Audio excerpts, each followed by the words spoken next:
Baik, kita mulai.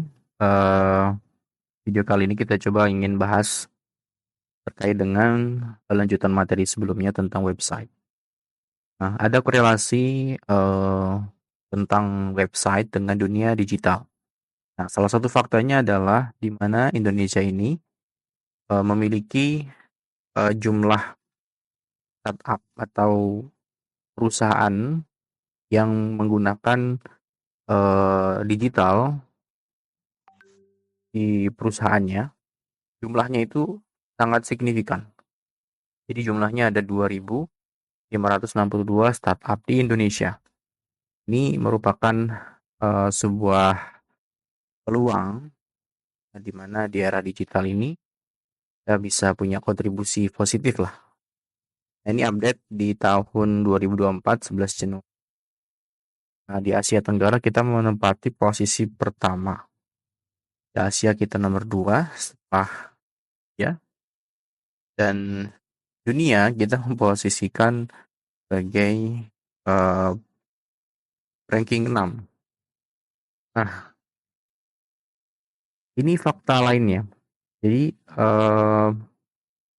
di Indonesia orang-orangnya itu banyak menghabiskan waktunya di depan tablet atau smartphone itu mencapai 9,63 miliar jam. Jadi bayangkan ya, interaksi intens ya masyarakat Indonesia terhadap eh, gadgetnya 9,63 miliar. Jadi rata-rata satu harinya itu 5 sampai 7 jam per hari. Ini mungkin faktanya tidak spesifik ya, range dia sama gender. Tapi secara umum ya, Indonesia ini cukup signifikan ya menghabiskan waktu eh, di depan gadget. Ini juga sebuah peluang. Jadi kalau teman-teman pengen usaha, salah satu eh, apa namanya? Salah satu caranya ya masuk ke dunia digital. Nah, tools digital yang bisa dibilang cukup komprehensif itu website. Sudah saya bahas di pertemuan kemarin ya. Ini saya skip dan saya juga sudah bahas tentang domain dan juga saya juga sudah bahas tentang hosting. Nah, kalau teman-teman pengen membuat sebuah website, tapi teman-teman itu tidak memiliki eh, apa ya istilahnya, bukan programmer lah ya, tapi pengen bikin website gitu.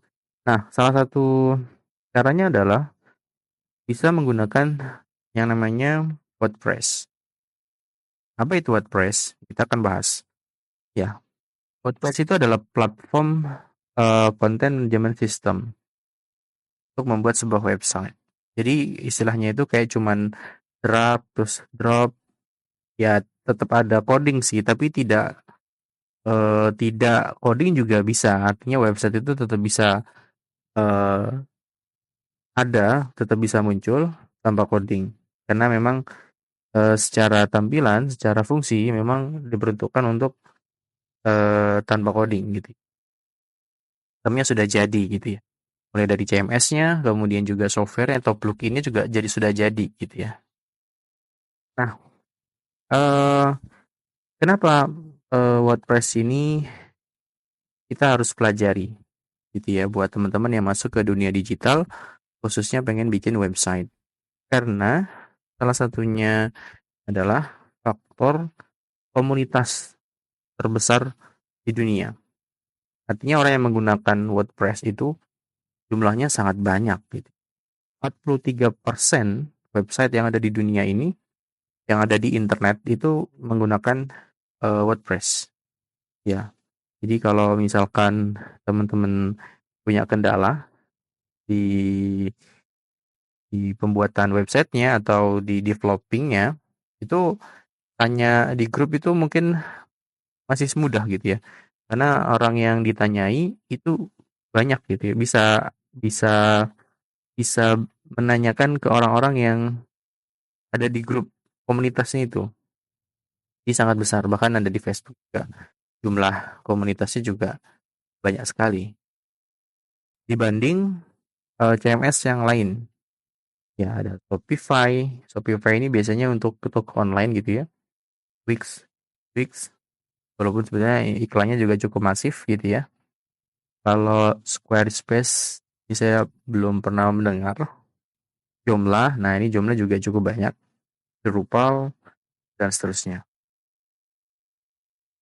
Nah, ini grafiknya ya, atau tren tahun historis dalam statistik penggunaan CMS WordPress. Jadi dari tahun ke tahun, dari 2012 ya, grafiknya terus naik gitu ya. Nah, ini yang hijau ini tanpa CMS ya. Ini faktanya menurun gitu. Mungkin orang lebih milih yang praktis-praktis gitu ya. Nah, tapi ada yang harus teman-teman ketahui. Ada bedanya antara WordPress.com dengan WordPress ORG.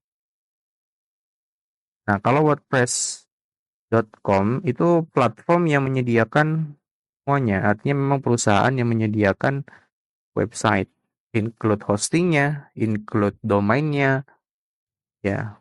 Tapi kalau ORG itu lebih lebih terbuka atau istilahnya open source. Jadi kita diberikan source code CMS WordPress-nya, lalu kita bisa kembangkan sendiri. Kita akan lihat bedanya. Nah, kalau .com yang sudah saya bilang tadi, dia perusahaan yang menyediakan eh, semuanya, mulai dari hosting, mulai dari domainnya juga, dan juga controllingnya juga semua dipegang kendali WordPress.com, dan harganya juga cukup mahal ya untuk ukuran kita gitu ya, sekitar $540. Ini mulai gitu ya. Ya pasti lebih mahal lagi gitu. Nah, kalau WordPress.com itu terbatas, jadi controllingnya itu terbatas. Dan apa namanya? Tidak ada monetisasi. Kalau misalkan pasang iklan itu agak sulit gitu. Nah, kalau WordPress ORG itu kita punya hak sepenuhnya untuk controlling karena kita diberikan akses atau download source code WordPress-nya gitu. Nah, nanti WordPress-nya terserah kita mau taruh di mana gitu ya. Mau taruh di hosting mana itu terserah kita, sehingga kita punya kustomisasi penuh atau controlling penuh terhadap website kita gitu. Nah, kita juga bisa membranding kita sendiri gitu ya. Ya, ada bedanya antara WordPress ORG dan .com. Nah, kalau saya sarankan lebih baik kita menggunakan WordPress ORG-nya. Kita ambil source code-nya untuk kita bisa gunakan untuk buat website kita. Nah, ini benefit kenapa kita harus belajar WordPress. Pertama, jelas ya bisa tanpa coding. Tapi kalau expert ya bisa coding, artinya membuat plugin atau membuat sistem yang ada di dalam ya tentu menggunakan coding ya. Nah, eh, benefit berikutnya teman-teman juga bisa skill ini digunakan untuk menjadi developer web gitu ya. Karena ya tadi 43% website yang ada di dunia ini menggunakan WordPress. Nah, terbuka peluang buat teman-teman yang memiliki skill ini untuk menjajakan skillnya, ditawarkan ke orang-orang sehingga teman-teman bisa mendapatkan penghasilan. Menawarkan jasa pembuatan website menggunakan CMS WordPress. Nah, otomatis teman-teman nanti memiliki portofolio dan juga reputasi yang baik. Nah, WordPress ini uh, tidak acak-acak ya. Maksudnya yang menggunakan itu banyak sekali. Dari yang proyek kecil sampai cukup besar. Saya akan contohkan ya. Beberapa yang menggunakan WordPress. Nah, ini salah satu website negara kita. ini miliknya presiden, itu menggunakan, konten manajemen sistem WordPress. Memang ada juga kelemahannya juga ya. Ada yang bilang konten manajemen sistem ini karena banyak sistem yang di install di dalamnya atau diaktifkan, hingga kinerjanya tidak terlalu cepat atau lambat gitu ya.